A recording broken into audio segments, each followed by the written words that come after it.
Speakers on, then just have to, yeah. Hi everybody, thank you for coming. Tonight is our first of many Critter Quest activities between now and March. For those of you who are not familiar, Critter Quest is what we call our program.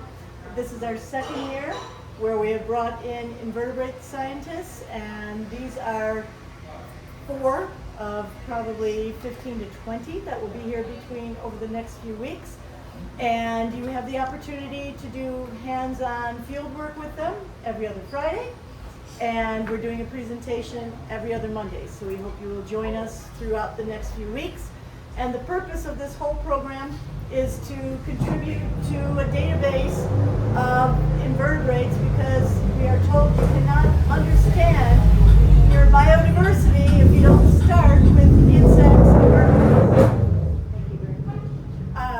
So it's important work, and it's interesting, and they're great photographers. So I'm going to turn over the microphone to them. They're going to each introduce themselves so I don't destroy their names. And thank you for coming. Okay, hi, welcome guys. I'm Arthur, my specialty is beetles. This is Jonne, his specialty is flies. And this is Maja, her specialty is bees. Today we're going to talk about pollination. Pollination is how plants reproduce. Now, to reproduce, plants need to get to each other. So pollen needs to go from a male plant to a female plant. So if we as humans, if you are a male and you want a female, we have easy solutions for that. If you have internet, you can go download Tinder. Or if you are a bird, you can do some fancy display in order to distract some other birds. However, if you are a tree, things are more difficult. Trees do not have internet, they cannot download Tinder, and even if they could make a very fancy display of flowers, it would be useless, because the tree next to them they can't even see the flowers, much less move to them. So there's one solution. So the ancient plants, before there were bees and all the other insects, had one way to solve this. Does anyone know what it is? So how will they get the pollen from the male flowers to the female flowers? The wind. That's right, the wind. So these plants would just release their pollen into the wind and just hope that the pollen goes from the male plant to a female plant. As you can probably understand, this is not very efficient. You need to make a lot of pollen and just hope that it lands somewhere. Luckily, there were beetles. Beetles were at first not coming to the flowers, but just eating these plants. And when a beetle randomly came across one of these flowers, it would eat from that flower, it would get some pollen on it, and then it would fly to another flower. And on that other flower, some of that pollen would rub off and get on the other flower. And that's how pollination first started. So as plants evolved, some of these plants really specialized for pollination by beetles instead of by wind. So they grew flowers that were fit for beetles. So the earliest flowers between quotation marks, because you certainly wouldn't call them flowers, were just ways of releasing the pollen to the wind. So they weren't beautiful at all, they didn't have any fancy colors, they were very small. But for beetles, you need a large flower, something to land on. So flowers developed to be a lot larger so that beetles could land on them, and they looked like this. Some very nice landing space for your beetle. So, what does a pollinating beetle like? A very large flower. Beetles are terrible flyers. Beetles only have 2 wings instead of the 4 that most insects have, so they really can't fly very well. So they need a very large flower to land on, otherwise they'll just miss it. And if they land on the flower, they of course don't want to tumble off, so you need a very large flower so you don't go off the edge. You need a very strong scent. Most beetles do not have a very good eyesight. They can't see colors. So you need a strong scent, because the beetle needs to know where the flower is and not where the rest of the plant is. The beetles want easily accessible food. So the beetles, they do want something in return. They're not just going to randomly fly on some flower. So they want food that's easily accessible, because most beetles do not have very evolved mouth parts. They don't have long tongues like some butterflies do. Well, the plant that gets pollinated by beetles also has some adaptations. It should have very thick leaves, because the beetles, they like the flowers, but they also like to eat everything. If you have a very small flower and some beetle comes around, and the entire flower gets eaten. That's not what you want as a plant. And there should be very large quantities of pollen, because those beetles also like to eat the pollen. And if every bit of pollen gets eaten, there's no longer any pollen to pollinate another flower. So some examples of beetles that pollinate on Saba. These are sap beetles. These are very, very tiny beetles, about 2 millimeters, and they mostly live on palm trees. So he's showing you to them now. I'll pass it around. Yeah. So It's this tiny speck. I'll pass it around. so if you look at a palm tree and you just put a white box under it and you tap it, there will be like hundreds, thousands of these tiny beetles, and they will fly away very quickly. So make sure to cover your face. These are tumbling flower beetles. They get their name because as soon as you approach the plant and you try to catch this beetle, they'll immediately tumble to the ground and they're gone. You can no longer find them. These are shining flower beetles. These are even more tiny. You can also find them by beating random stuff mostly.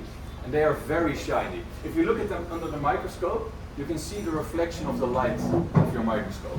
If they were very large, you might make a mirror out of them. So now some examples of plants in Saba that are fit for the beetles.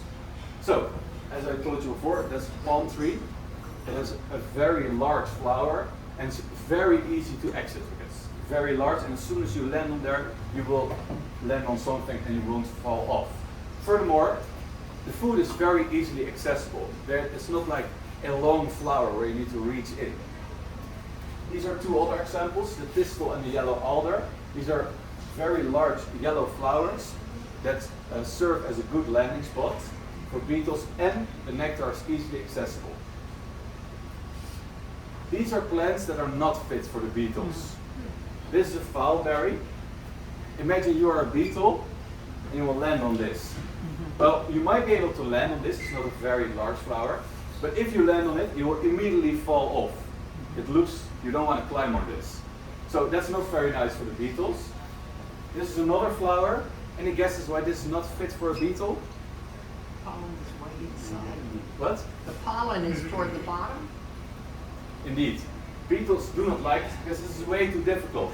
They don't have a long tongue. They don't want to get in there. So this is not a fit flower for a beetle. This is a heliconia. You might be able to fly in here, but when you fly in here, it might be wet. Imagine your pizza comes, but someone throws it in a pool. You don't want that. The beetles don't want it either. So for these plants, luckily there are other pollinators. And this is what Maja will tell you about it.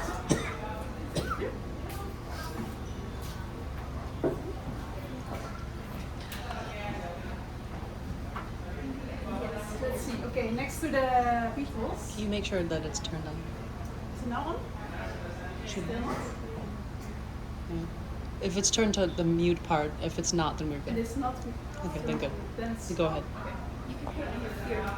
Clips on your ear, yeah? That's fine. Alright. Yeah. Okay.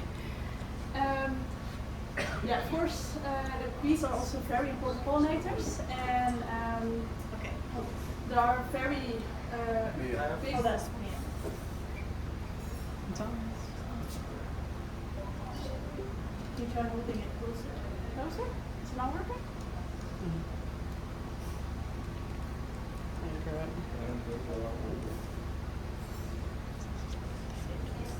Yeah, turned it off and back on again. It's on, which is the thing is.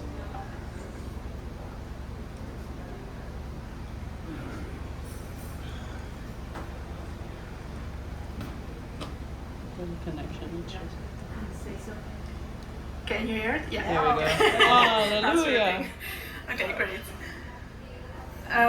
Of course, bees are also very important pollinators. Actually, one species we do know very well, that's actually the honeybee. Although this is just one species, there are multiple other species as well that do pollinate plants. And the honeybee is not a wild species. It's cared by beekeepers in beehives, so they really benefit of the help of humans. While wild bees, they really have to do it on their own. They have to make their own nests, forage their own flower resources. And you can also see the wild bees are very diverse. They can be very tiny, but also like very large, almost like the size of a bumblebee. Yeah, you can pass around, and then you can also see the difference in size, but also like you have very hairy ones or very shiny. And also they are very diverse in nesting place. Some of them, they are really digging into the soil, while others are making nests in hollow twigs or hollow trees. And as you can see, like most of the honeybees, they are kept by beekeepers in the hives here down, but sometimes they can also escape and then they produce their own natural hives, as we can find here also on a tree. And of course, especially with the wild bees, you can see really difference in what kind of flowers they use. You have really the generalists, they are using all different kind of flower resources, while the specialists, they are really visiting one or very few kind of flowers. And we also have an example of the Great Antillean carpenter bee. This is very big one, also in the little books. The black ones are the females. And they are also very important for buzz pollinating. For some plants, really need for the pollination those bees that can really buzz. And for example, the honeybees, they cannot do this, and this will lead to less pollination. I think we also have a video. Maybe we can switch it to. Can switch the. Yeah, she wants the audio.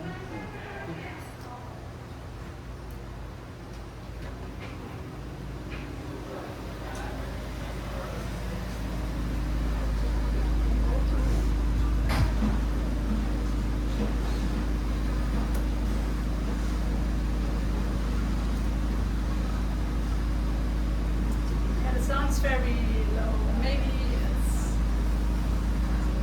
No, also in the beginning you cannot hear it.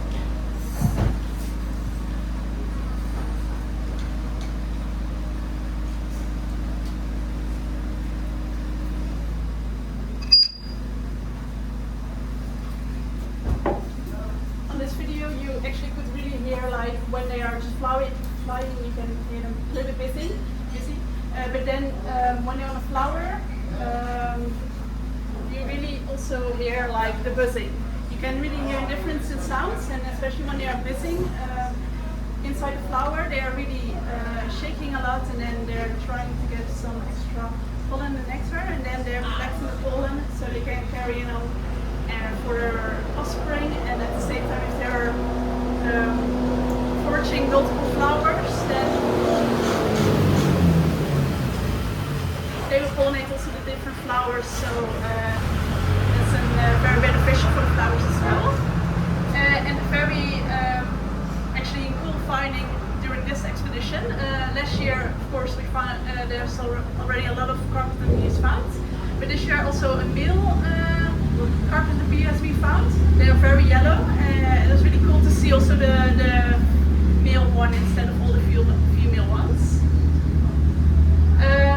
Maybe a little bit of a boring table here, but with the findings from previous year, there are around 16 different kind of species, wild bee species found.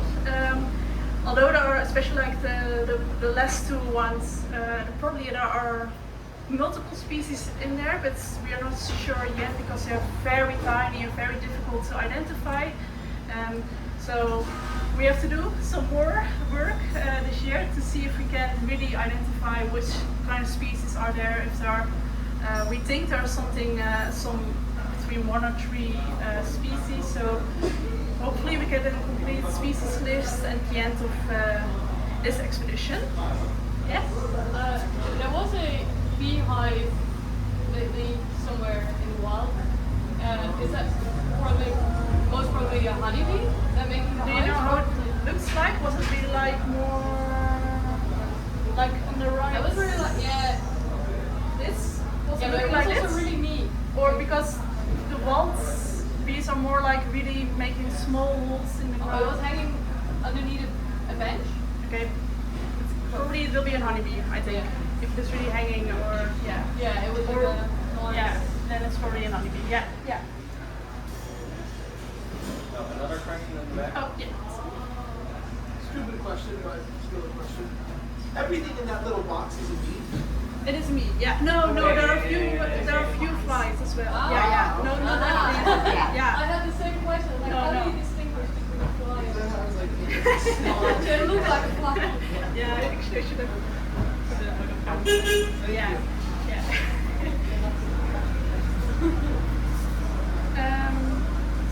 So yeah, that's already what we found also with last year. And this year I started also with monitoring the bees. The main goal of this is to really see if there will be a change in the relative species richness and abundance over the years.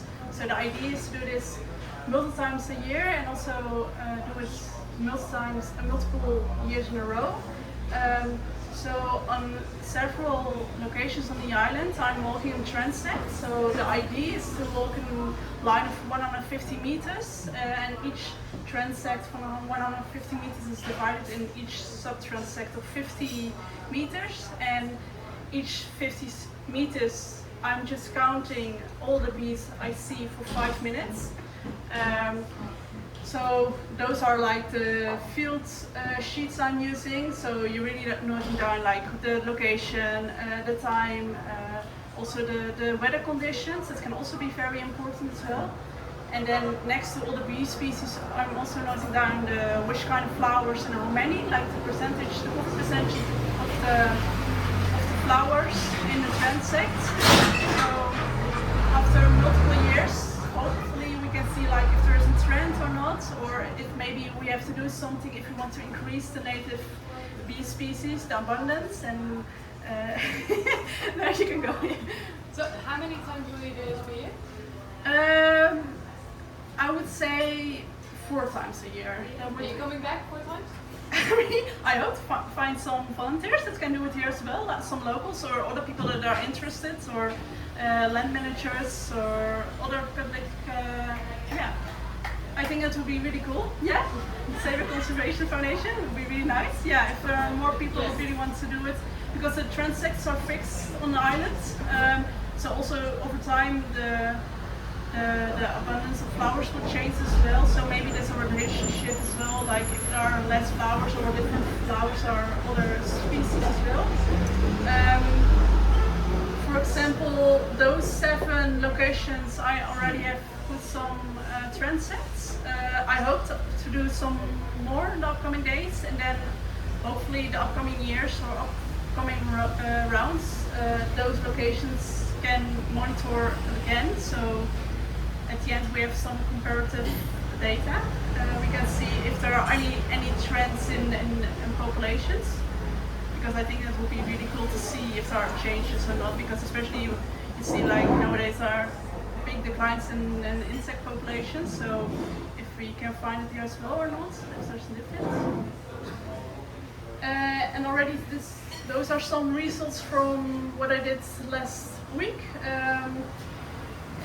Those are the different transects with species. Of course, in the bigger species we saw way more species.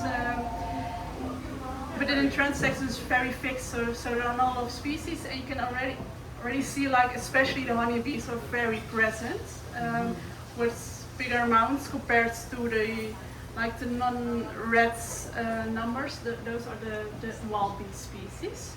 So this can maybe indicate that there should be done something or not, but we have to see how it will turn out over the years. Yeah. Quick question. So if I look at this as a report card, I'm not a scientist and I know nothing about bees, but if I look at this as a report card, how does this compare to like the other items? Is it a good bee report or is it a bad bee report? I don't know if there's already data from the other islands. If they are using a similar kind of protocol, like monitor protocol, you can really see if there are any difference or if it is comparable. But I think actually also with the other islands, especially the honeybees, are very present as well.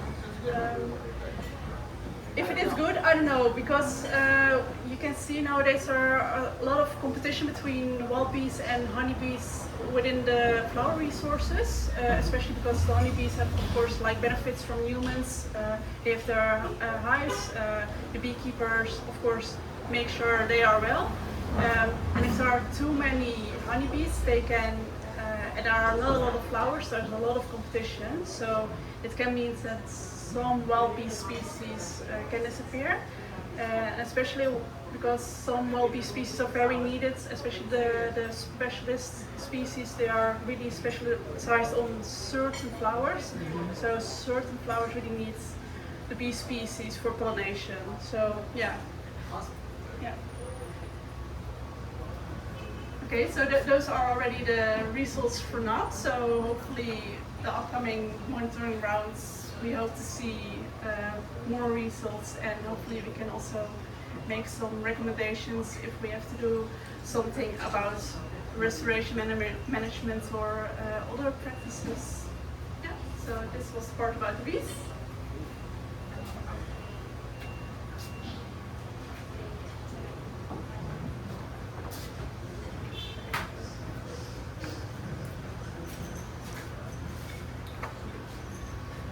Okay, then I will take over and tell you all about the most beloved insect group, the flies, at least if you ask me. Yeah, you can see here two flies, especially most known are the hoverflies. This is a picture taken on the island, and this is another fly. It's one of those big blue nasty flies that most often you can find on poo or on all the other decomposing stuff, animals, and but they're also quite useful for pollination actually, as you can see on this picture. But flies as pollinators. Flies are a major group of pollinators, and out of the 145 families, those are the different kind of groups of flies, more than 70 are known to pollinate flowers, so that's really a lot of flies that can partake in pollination of flowers. And I've got two examples of, well, if you would ask me, the most well-known group of flies that pollinate. They're also known as the surface flies, the hoverflies, or I think the most common name in English is the flower flies. Well, and they exhibit their behavior perfectly on these two pictures. Again, taken on the island by another specialist from last year. He can't be here this year, but I felt free to use his photos. This is again quite a boring table of all the hoverfly species we found in Seba so far, and I think I can say it's a complete list. In total 16 species, several of which you can find in your own garden, and some that are specialists on high up on the mountain. And especially what they use high up on the mountain is this palm species, the mountain cabbage palm. You can see it flowering on several trails, and most often it's flowering on and off several trees, several palms that flower in different times of the year. So during the year it's a very reliable source of nectar for the flower flies as well as the honeybees. And you can find hoverflies basically in every part of the island, in every all the fallow grounds and all the gardens and all the parks and stuff. You can find a lot of hoverflies, and I have got some over here. This is Allograpta limbata. It's very small, tiny, yellow-black. Most often hoverflies are yellow and black, as they mimic wasps and bees.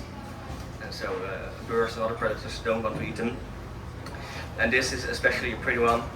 It's well, hoverflies are called hoverflies because they often hover mid-air like a helicopter. And if the sun catches its body on the right angle, it's like a metallic blue speck hovering in the air. And it's quite curious actually. If you just stand there, it will come and have a look at what you are. Are you a flower? Can I visit you? This is Toxomeres. Very small, very tiny. I think well, maximum 5 millimeters in length.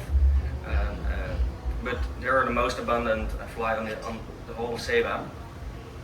But they're tiny, so you have to know what you're looking for. And there's some other rare species. These two are the Maja Raemakers. They're called elegant flies because they're quite elegant. I'll show you a picture of them shortly.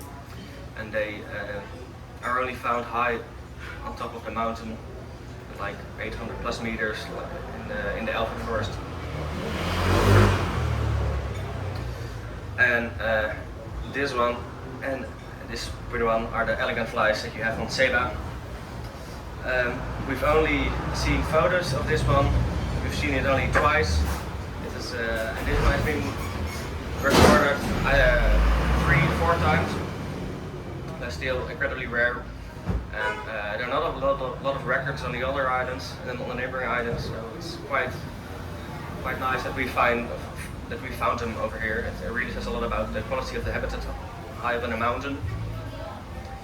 And some other common species is this green one. It's called the green jewel fly because it's well, it's green and looks like emerald. And especially the males you can find high up in the mountain alongside those palms, and they have like a territorium that they guard against other males, and they just fly from point A to B and back and forth. And yeah, they're one of the most beautiful hoverflies that you can find on the island, I think. And these two on the left and right are very small, very like needle-like, and yeah, beautiful colors as well. But flies are not the only pollinators. Mosquitoes, well, besides there being little pesky insects that sting you and carry lots of nasty diseases, are also quite useful insects. Most people know these kind of biting mosquitoes, but this little guy on the right is also a mosquito. It's quite tiny, I think, well, it's 0.5 millimeters in length. But still, it's responsible for an industry worth of $80 billion a year. What is that kind of industry? Well, I've got some hints for you. These are the flowers. You can see one of them pollinating a flower right over here. And yeah, a more zoomed out photo of the flower. Does anybody already have an idea what it could be? Cacao? Sorry? Again? Cacao? Yeah, that's true. I didn't thought anybody would get it right, but indeed, it's cacao. I've never saw that flower before. Yeah, it's a very pretty flower, and they grow on stalks really close to the stem of the tree, actually. Yeah. But yeah, cacao is pollinated by mosquitoes. Only? Only by mosquitoes. Aha. Yeah. So they're actually really useful. They have lots Yeah. of other ecosystem services that I won't talk about tonight. But yeah, the cacao tree on the trail is also pollinated by these flies. It's got like 3-4 very small cocoa pods. So I think in the past months, several of these pretty guys have flown by and pollinated the cacao tree.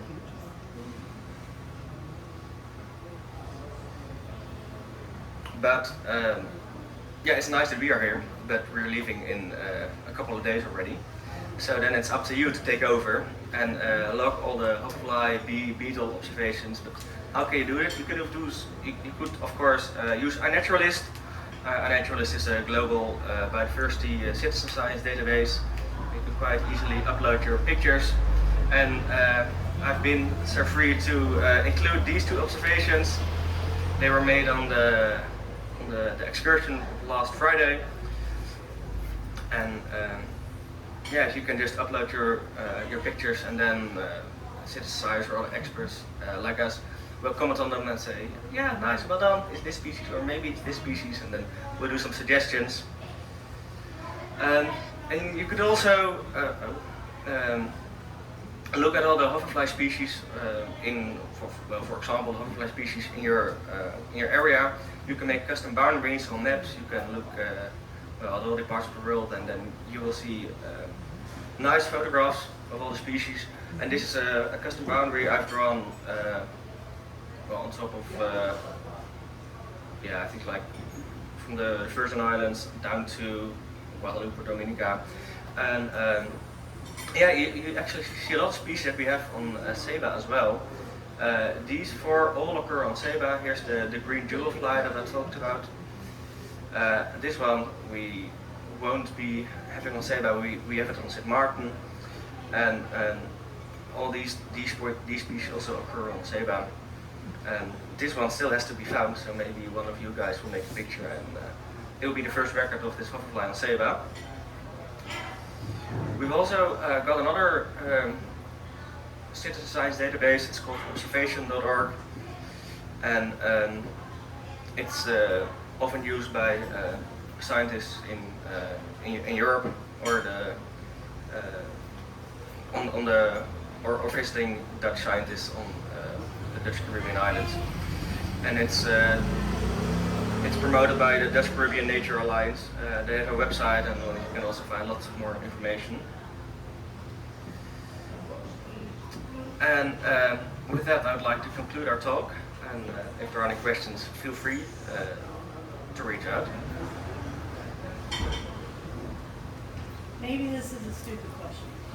So you showed us that some of the flies imitate the bees with having, I know I should know the word, but I don't know the word. Halters? So the rear of the abdomen is always, well, any bee normally has like black and yellow stripes on the back part, right? Well, actually, The thorax, right?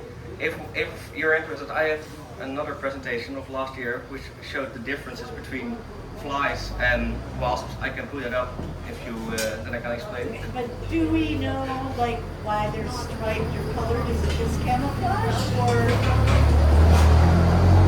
Yeah, it's mostly because of wasps have like this constricted waist, and that's why often you see the constricted waist in hoverflies as well. They want to mimic the wasp, so they won't be eaten by the birds or other predators. Because the birds are afraid of getting stung. Yeah, quite stupid if you ask me, but they are, I think. Okay. And that's also why the color combination of black and yellow is quite prevalent in hoverflies. So you said one fly has been found on St. Martin but won't be found here? Yeah. Is that because the flower isn't present, or what is the reason why it cannot cross the ocean? Yeah, well, it could, but only if one reaches the island it should find a mate to reproduce with, and the chances are quite slim that they will find also another lost surfly that is flown in by St. Martin. But it's often found in the drier parts of St. Martin. And those habitats don't really collide. So, but there is a chance, it should be. It could be, yeah. Yeah, it could be. I don't know if anyone has monitored the island in June up to August, for example.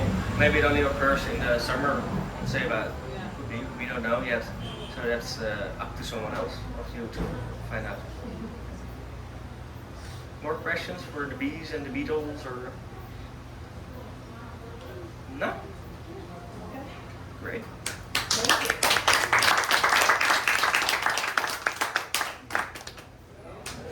Thank you so much. Love the shirt.